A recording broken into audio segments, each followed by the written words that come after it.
Vaya Historia, un programa de Juan Ramón Ortega. Ahora continuamos con más historias y para ello nos vamos a trasladar al antiguo Egipto para hablar, fijaros, de moda, de la moda que se imponía en esos tiempos y cómo era seguida. Para ello hemos invitado a Marta Pérez Torres, coordinadora del blog y canal de YouTube Egiptología para Todos, presidenta de la primera asociación de la danza del vientre en Málaga, Nahmarabi, que colabora también con la revista Egiptología 2.0 y que aquí estamos para invitaros para que podáis descargarla porque es gratuita y es muy interesante esta revista que es virtual. Muy buenas, Marta, y bienvenida a Histopia Historia. Hola, Juan Ramón. En primer lugar, felicitarte por este magnífico programa que tienes y darte las gracias por haberme invitado a participar con este tema que es mi pasión, que es el Antiguo Egipto.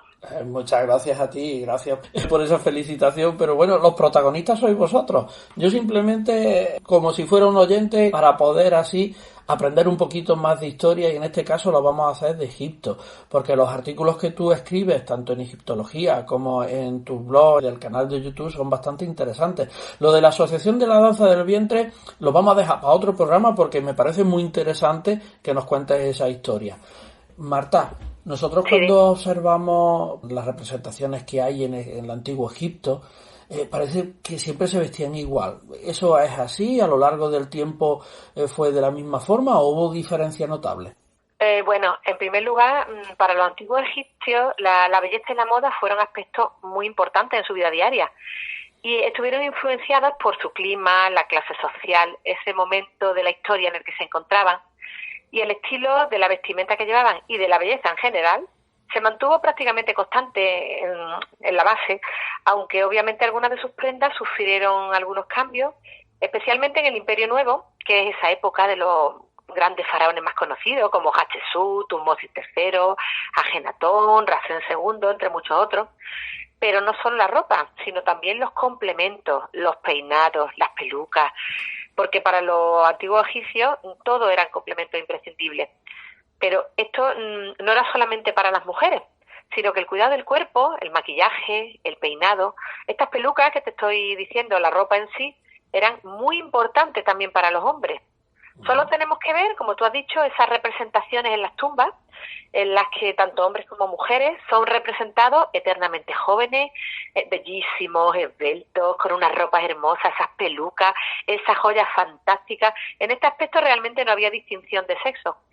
Lo que sí debemos tener en cuenta es que la mayor parte de lo que sabemos de este y de otros aspectos del Antiguo Egipto se refiere, como en todo, pues a esas clases más pudientes que eran en las que se representaban en los monumentos y de las que tenemos más datos, y que era esta clase social la que utilizaba esta ropa. Generalmente, los pobres, los trabajadores, las sirvientas, las bailarinas, al igual que los niños, iban completamente desnudos o con un mínimo de ropa, tipo a lo mejor taparrabos, como mucho, o algún adorno, como es el caso de las bailarinas. No sé si has visto, si han visto todos los oyentes, las pinturas del banquete de la tumba de Nebamu, que se pueden ver en la web a través del British Museum, y ahí se ven esas bailarinas desnudas, con collares, cadenitas en la cintura, pelucas, pero esto en esa sociedad era algo habitual, ya que no tenían el mismo sentido del pudor que tenían otras sociedades, tanto de la época como sociedades actuales. Y además el clima les ayudaba, porque los antiguos egipcios realmente no necesitaban abrigarse. El uso de la ropa era sobre todo estético. En un principio era para distinguir las clases sociales y después ya todo el mundo tenía acceso a esta ropa. También hubo algunas diferencias, pero pocas sustanciales, en el tipo de tejido que utilizaban, porque normalmente se usaba el lino, ya que el algodón en la época del Antiguo Egipto todavía allí no existía. Y este lino variaba en su calidad, desde un lino así más vasto, que usaban las clases más pobres, hasta un lino más fino, o el lino real, que era el más fino y el más puro, y era propio de la realeza y de los altos cargos, de lo que es la gente con dinero en definitiva. Eso sí, siempre con el color blanco. Los tejidos de algodón y algunos tejidos de colores se usaron en algunas épocas, pero provenían del comercio o de intercambio con otros países, y por su precio, claro, no todo el mundo tenía acceso a ellos. Y aunque la base del vestuario masculino, por ejemplo, era el faldellín, y después la túnica, y en el caso de las mujeres era el vestido y después otro tipo de túnica. En ambos casos, esta moda sufrió cambios en la largura, en la pomposidad, en los adornos, en el tipo de confección. Así que podríamos decir que efectivamente la base de la vestimenta, que era muy característica, se mantuvo esta moda durante los 3.000 años de historia de Egipto, aunque, como he dicho, con muchos matices dentro de este mismo estilo. Oye, es fascinante cuando nos cuentas la historia de esta forma, pero claro, tú nos has hablado de vestimenta. ¿Qué piezas en la vestimenta eran las más características? Porque si iban así de esta forma tan liviana, Sí. la peluca, ¿no? Por no decir. Sí, bueno, pero no todos, porque en primer lugar es muy característico dentro de la vestimenta masculina, Sí. una prenda es el faldellín, que era lo que los egipcios llamaban el shanti, que eso era una simple tela de lino blanco, como te he dicho antes, que rodeaba las caderas, que se cruzaba por delante y se ataba a la cintura también por delante. Pero el faldellín también fue cambiando, su largo varió según las épocas, yendo desde un faldellín muy cortito que apenas tapaba las zonas de las caderas y la parte superior de los muslos, hasta llegar a algunos faldellines que incluso le llegaban a los tobillos. La forma también, aunque siempre lo veamos representados iguales, sobre todo en el cine, pero Sí. su forma también fue variando desde lo más sencillo, pasando por llevar adornos de concha, de hueso, de piedra, en definitiva, todo lo que eran los materiales bonitos, perecederos, y hasta poner también formas angulosas, plisados, incluso el doble faldellín, como ocurrió en la época de Amarna, donde todo era diferente. En esta época, la época que todos conocemos, de Ajenatón, de Nefertiti, que ahí todo cambió, incluso el arte y, por supuesto, la moda.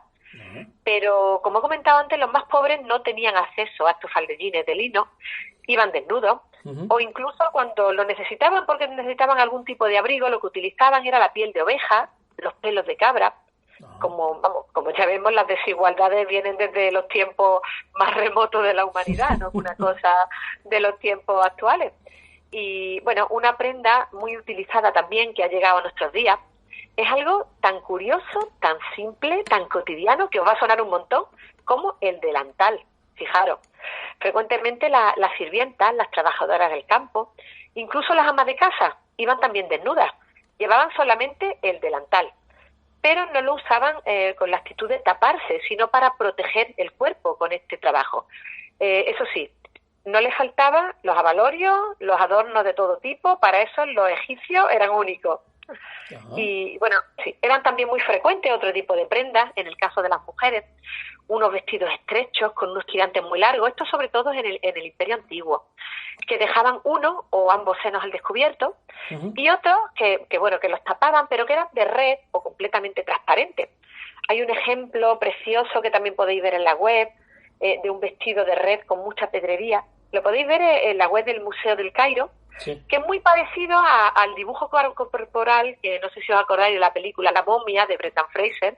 Bueno, pues ahí aparece la espectacular y preciosa Anxunamun, que cuando hace su primera aparición parece que lleva un vestido de red, que sí, realmente es maquillaje corporal, pero así eran realmente los vestidos en el antiguo Egipto, los vestidos estos de red. Oye, pues sí, eso sí impresiona, ¿eh, Marta? Sí, realmente sí. Y también tenemos otra prenda muy característica, esta es la que hemos visto más en las películas, tanto en hombres como en mujeres, que hasta la época griega, en la que fue más el estilo peplum, el estilo de las posteriores túnicas griegas y romanas, eran como unos sacos que más o menos plisados, con bordados, con decorados, que se anudaban en la cintura. Y normalmente las llevaban los hombres sobre las camisas y los faldellines, y las mujeres los llevaban sobre unos vestidos que se utilizaban a modo de ropa interior. Estas túnicas daban pomposidad, que tanto le gustaba a las clases altas. Y en este caso te quiero destacar una que se llamaba la almalafa real, que es una túnica típica exclusivamente de la época de Amarna. Que bueno, la época de Amarna es un poco mi especialidad, es la que más me gusta, la que más me apasiona y la que más me dedico.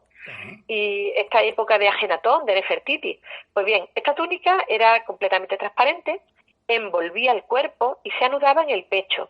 Y para ajustarla aún más, llevaba un cinturón y después unos curiosos adornos de cintas de colores. Podemos ver una túnica muy parecida a esta en un bajo relieve de Amarna, que está actualmente en el Museo de Berlín, que es muy conocido, que es una estela en la que aparece a Ajenatón y Nefertiti con 3 de sus hijas en brazos, y es un relieve que se utiliza mucho como ejemplo del arte amárnico, porque sí. es un arte relajado, familiar, si ya te suena cuál es, ¿verdad? Sí. Sí. Bueno, y por último, entre estas prendas, el calzado. Los pobres, obviamente, iban descalzos o llevaban algunas chanclas que se hacían así con hojas de palma, y las clases altas llevaban ya las chanclas de cuero o de papiro. Estas chanclas eran como estas que nosotros usamos ahora para ir a la playa, que van metidas así por los dedos. Sí. Y se han encontrado sandalias de este tipo muy interesantes en la tumba de Tutankamón. Y ya cambian de zapatos en la dinastía 19, que es la dinastía esta en la que están los famosos Seti I, Ramsés II, entre otros muchos reyes, y surge un zapato cerrado con la puntera levantada, similar a las zapatillas estas árabes actuales, que nos creemos que son un calzado árabe. Sí. Pues este calzado ya lo diseñaron en la dinastía 19 los antiguos egipcios. Lo que nosotros conocemos como babucha o algo así, ¿no? Sí, como una babucha así con lo que pasa que de cuero, y con el pico levantado haciendo un poquito de curvatura hacia arriba. ¿El maquillaje era algo muy apreciado? Sí, el maquillaje y no solamente en mujeres, el maquillaje era muy importante en hombres y en mujeres. Ellos se pintaban con productos naturales, procedentes de minerales sobre todo, mezclados con grasas o bueno, con las bases que ellos utilizaran. Pero también tenía una función, aparte de estética, que para ellos era tan importante la estética, también tenían una función protectora, porque este col que se pone, que nos pintamos ahora muchas mujeres, yo ella me lo pinto, por encima la línea esta del ojo, alrededor del ojo, la línea negra, protegía contra los rayos solares, por ejemplo, sobre todo contra muchas enfermedades, hacía un poco como antiséptico. Entonces, aparte de por belleza, era también por salud. Qué interesante. Entonces, ¿había diferencias entre las mujeres, los hombres y los niños, por ejemplo, en respecto a la moda, sino para diferenciarse entre ellos? Es decir, ¿esto es mío, esto es tuyo? Sí, claro. Eso como en todas las culturas. La forma de vestir era distinta en hombres y mujeres y niños. Incluso haría una distinción entre niños y niñas, pero ya cuando llegaban a la adolescencia, aunque seguían todos un mismo estilo en general. El tejido hay cosas comunes como el tejido de lino, el color blanco, el llevar las prendas decoradas, las pelucas, los maquillajes, esto era para todos. Sí. Pero luego había una clase de distinciones que era, por ejemplo, que los niños y las niñas iban siempre desnudos. Vale. Aunque las chicas, cuando llegaba a la adolescencia, ya debían vestir como las mujeres adultas por decoro, en las clases sociales altas, cosa que a mí personalmente me parece incomprensible, a no ser que fuera por darles ese caché o esa diferenciación que había con las clases más pobres, porque esto chocaba mucho con la idea que los egipcios tenían, que he dicho antes, respecto al pudor o al desnudo. Claro. No existía este pudor ni este miedo al desnudo, pero eso sí, los niños y las niñas iban desnudos, pero también llevaban sus adornos y sus abalorios. Sí, también tenían en común hombres y mujeres, como he dicho antes, los trabajadores o de clases bajas, en no utilizar ropa más que para los actos religiosos, por señal de respeto. Esto es, iban desnudos, pero sí había algunas diferencias entre hombres y mujeres.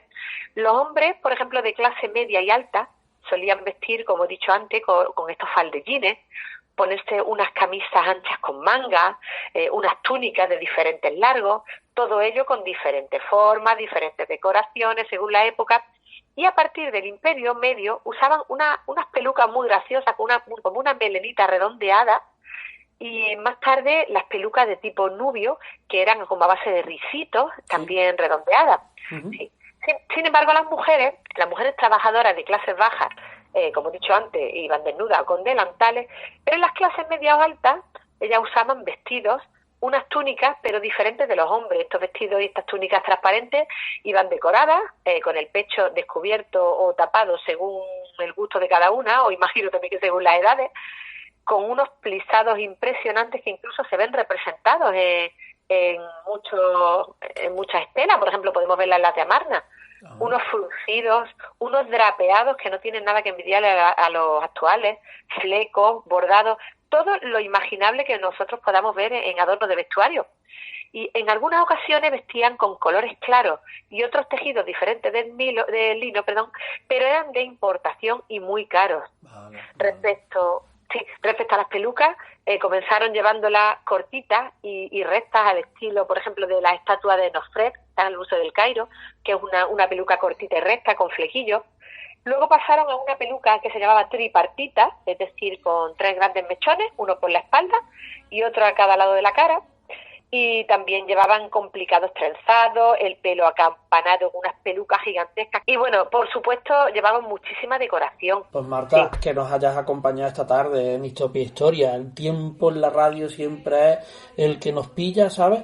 Y en momentos que estamos disfrutando de la historia, pero bueno, queremos que vuelvas, queremos escucharte de nuevo para que nos sigas contando historias de Egipto. Sí, yo siempre dispuesta, siempre disponible para participar con vosotros cuando sea, porque la verdad me encanta el programa y la verdad lo recomiendo muchísimo a todos mis seguidores de Egiptología para Todos, y muchísimas gracias a ti por contar conmigo. Onda local de Andalucía.